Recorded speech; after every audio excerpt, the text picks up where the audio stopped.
May kaba naman, pero ginagawa ng fuel yun para sa ginagawa.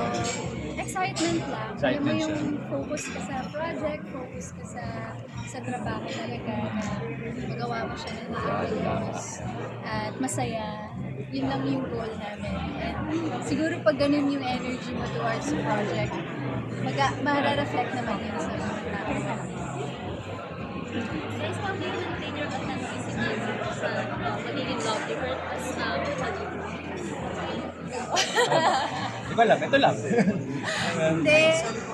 Kami kasi ni Anthony, naghihilaan kami pataas eh. Kasi hindi naman laging masaya yung isa. Pinagandaan. Kunyari lang naman. So yun, nagtulungan kami talaga. Grabe. Kahit naman sa ibang cast din. Ganun naman sa lahat. Pero since kami yung nagtatrabaho palagi, got you. Si Anthony kasi grabe yung energy na binibigay niya. Nakakatuwa niya.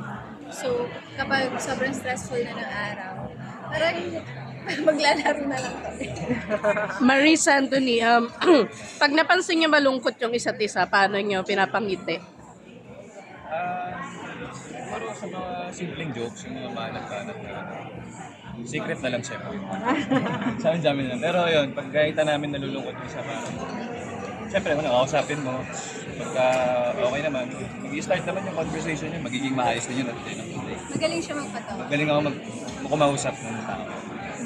since na-mention niyo earlier na marami kayo endorsements, napansin niya yung parang for parang yun, tapos yun na sa paano pinipili yung, paano nalagay yan? Pinipili yung tapos, experience ka nila. Sa amin naman, so far, lahat ng dumadating, Ano yung dumating? happy kami. So, siguro, blessing talaga yun. Lahat Timing ng offer offer sa amin. Talagang gusto din talaga yun. talaga. So, hindi kami nakakuha ng opportunity na mamili. Yes. Kasi happy naman. Pasok yun. Pag nalaman nga namin to, ulit kami.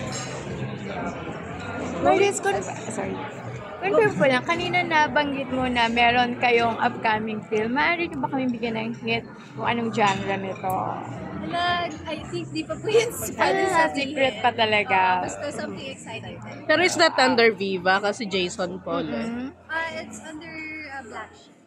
Ah, okay. And Sunset. Isang secret. So is this